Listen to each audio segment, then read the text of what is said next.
Arc Raiders will have its second expedition window open up on Wednesday, ushering in a few days to commit to or pass on the next expedition for the optional reset. This time around, there's a few things that are a bit different compared to the first time, and a few things that you should know ahead of that on whether or not you want to commit or pass on it that I wanted to run down with you. A few things you should know mixed with kind of some tips here to maybe get yourself acclimated or ready for this upcoming expedition for the first or second time, depending on what you're doing with it. So drop your thoughts as we go along, drop a like if you enjoy the video, and make sure to subscribe for more Arc Raiders and other FPS content. I'd love to have in the community, but for now, let's get into it.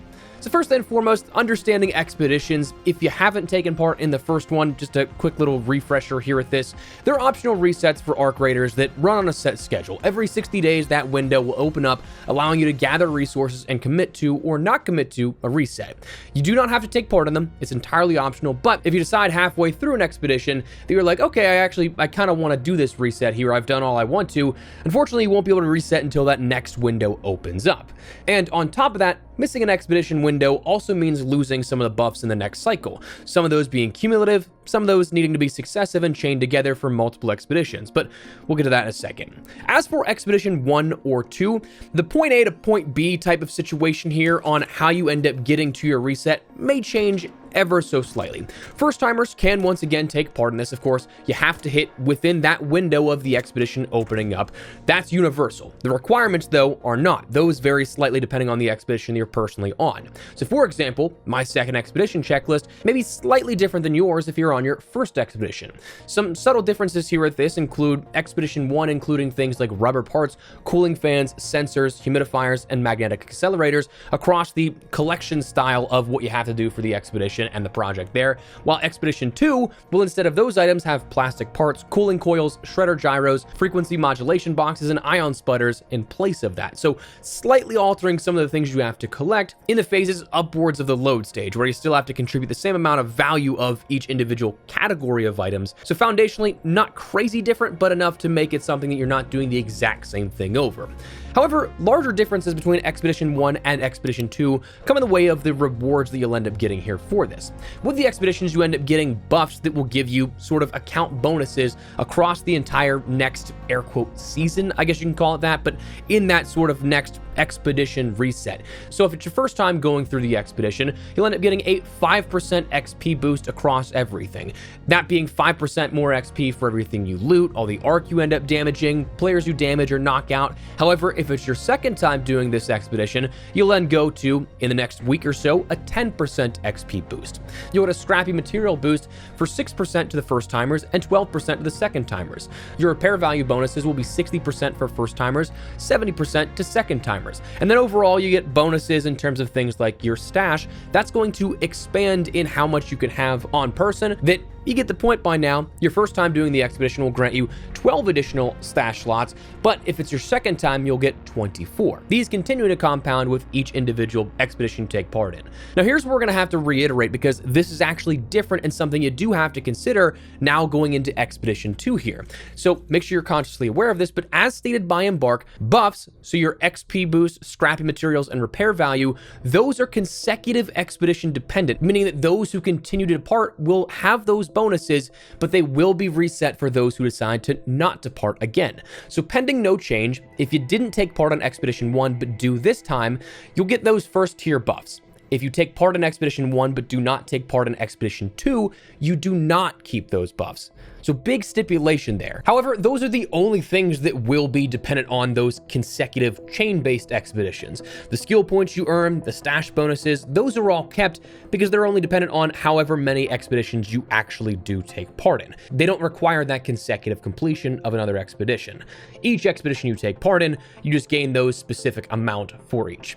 Additionally, though, there are also cosmetics that, again, depending on where you're at, whether it's your first or second expedition, you'll either get the patchwork outfit for the first time or a couple of extra versions of that. Scrappy cosmetics, you'll get one for Expedition 1. They haven't detailed what Expedition 2 will give you, and then there'll be a new expedition indicator above your name in-game.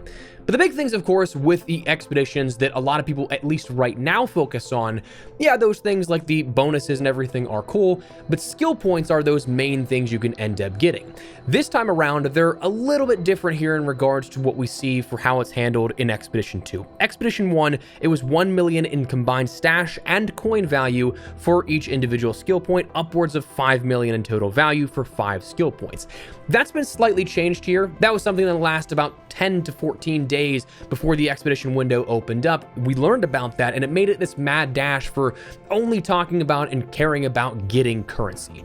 So this has now been adjusted where every skill point will be 600,000 in value as opposed to 1 million in value, meaning your total for all 5 will only be requiring 3 million in total value versus the 5 million of Expedition 1. Now, right now, it is something that there's not as much time as opposed to like the last 2 weeks or so since they announced Expedition 2's requirements, but the best loot routes you can do, you can end up getting that 3 million in cash relatively quickly. A few hours of in-game time over the course of the next 7 to 10 days here from when the expedition window opens up in the next couple of days to when it actually departs on the 1st of March. It's still definitely doable to end up getting anywhere from, again, just a few coins to top off, or if you need to get all 3 million, it's definitely possible with a little bit of playtime here. This, you can have various different loot routes on multiple different maps. Personally, for me, I still think that Buried City is the best. We've talked about this before, simply because when you look at the sort of routes that you want to take in maximizing what you can end up getting in a short amount of time, you want to look for loot density more than anything else.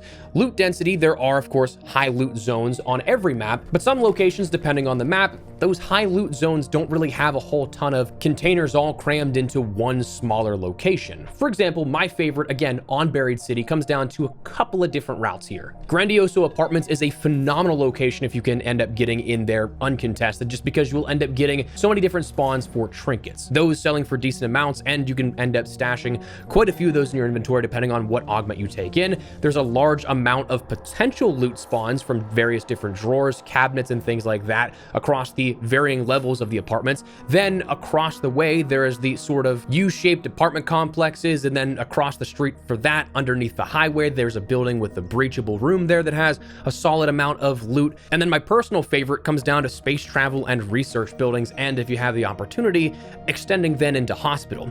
Those two buildings in particular end up having anywhere from 4 to 6 levels of lootable space in those buildings. Space travel even having a breachable 6th floor room that is in that high tier loot zone, but every one of those buildings ends up having, for each desk, the possibility of anywhere from 1 to 4 different containers, multiple different locker spawns on various different floors that you're looking at between those two buildings, probably well over 100 loot containers just in that quick little area. So you could honestly clear all of that in absolutely no time.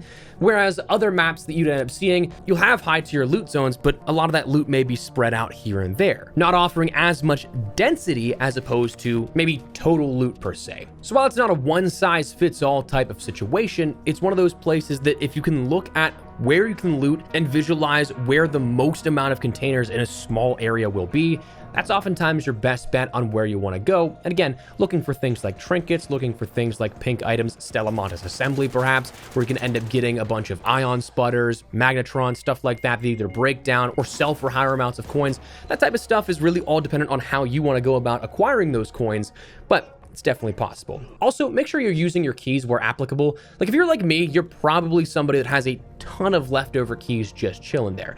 Whether it's one of those situations of like, oh, I'm going to PvP, so I don't really want to risk it too much on losing a key, or, oh, there's no night raid condition where you have a little bit better spawn in those higher tier areas. Whatever the case may be, make sure you use those, because of course, if you do the reset, they're not going with you. So may as well get rid of them and use them while you can. One thing that's also unique here to Expedition 2, talking about skill points and talking about that value of what you can acquire, is the new catch-up mechanic for skill points. This has been dubbed something for players who could not amass enough coins during the first expedition. This system will allow you to end up making up those skill points you missed out on only if you took part in Expedition 1 and Expedition 2, and it's an additive measure of things. So where we talked about how 3 million is the required combined inventory and coin value you need for all 5 skill points for Expedition 2, if you took part in Expedition 1 but didn't get all 5 of those skill points, however many you have left over, you can end up getting an additional skill point on top of after completing the 5 from Expedition 2 for an additional 300,000 in value each. So if you end up maxing out all 5 here at this, in Expedition 2, that's 3 million. Then you end up saying, oh, I only got 3 out of the 5 last expedition in Expedition 1. An additional 600,000 in value if you have that at the time of departure and the reset, you'll be granted those 2 additional skill points that you missed out on last time, giving you the potential of upwards of 85 skill points to work with. 10 up front here after the reset, which will definitely be cool. Now, it has been confirmed that long-term skill points won't always be the thing you're going for. If you were to do the math, I think it's like, I want to say 18 or 19 expeditions that it would take to get all of the skill points required to get every single skill maxed out. But that's not going to be the case. As mentioned in a recent interview, design director Virgil Watkins had mentioned that's not how it was ever meant or intended to be designed, and it wasn't their intention to ever get to that point. So at some point, we're going to see other rewards for completion along the way, but for the time being, you'll end up having a few extra skill points to work towards depending on where you're at in the system. Now, outside of that, come the day of the reset, when things start, you have to be mindful that you are going to voluntarily be losing a lot of stuff, just about everything. Now, what you do keep include unlocked maps, so you don't have to re-level to acquire access to specific maps like you did the first time around. Codex entries and your learned lore items, those won't reset. Raider tokens, currency, obviously not going to reset. Cred, merits for the active events, but as we'll touch on in a second, the active event right now is not going to be persisting through the reset. Raider deck progress, active leaderboards, trials, cosmetics, personal event progress, and bonus skill points and stash slots from prior expeditions, those are all kept. But a lot of your sort of like vanity stuff here, what you see actually in-game and on your person, your stash upgrade progress, that's going to default back to whatever you have as the base, minus again the bonus slots. So if you have 12 or 24 more, that base game version, just add on to that. Inventory items, those are all going to be wiped. You're going to have an empty inventory once again. All your learned blueprints will go away. All coins, player level, skill points, Raider Den cosmetics, and things that you've acquired through this last season, and workshop and bench progress will all be reset along with quest progression. So you are going to lose out on quite a lot of things for, depending on if it's worth it or not to you, a decent number of things or not enough. Again, depending on how you view that sort of reward system we have here. Now, that said, there are a few things that you can kind of do to min-max your way back into acquiring everything that you want on the other side of the reset. Firstly, the trophy display event is something that is incredibly beneficial right up front because you do get some decent items just for turning in ARC-related items. Completion after the wipe will grant you all of those rewards on your new fresh inventory, including a few high-level blueprints to use. Now, while they will take a few things that you definitely have to work towards, one thing to consider is things like Queen reactors will grant you the Bobcat blueprint, which is otherwise rather hard to find on page 4 of 5. And then Matriarch reactors will give you the Snaphook blueprint on page 5 of 5 of that trophy display event. Again, another one that's relatively hard to find. Both of those, as we'll touch on in a second, are map condition specific. So while those will be tough and definitely something to work towards, it's a guaranteed way to get certain high-level blueprints after the reset here with this, if you do not complete them before the reset. If you do it after, you're good. If you do it now, well, it's going to reset when you wipe everything. Unfortunately, the timing of things on like the shared watch event doesn't cross over into the post-expedition window. Otherwise, that'd be another set of solid blueprints you could get with the Vitaspray blueprint also coming in there as well. But beyond that, the other thing that can really help out is understanding loot locations and blueprint loot pools. One thing that we've talked about, you might have seen some of our short form content here talking about how to find specific blueprints for specific items. Finding specific blueprints can be something that can be whittled down to a general idea and area of what you're looking for, but you're never going to see a guaranteed container or location drop you a specific blueprint every single time. We know that entirely by now, but there is a way to understand their loot pools so that you can at least narrow down your search and know what you're looking for and what the possible outcomes are for you in certain containers. For example, some blueprints are genuinely map and mode specific. The Tempest, night raid only. Wolfpack, also night raid only. Bobcat, locked gate only. The Volcano, hidden bunker only. Snaphook, electromagnetic storm only. Fireworks, cold snap only.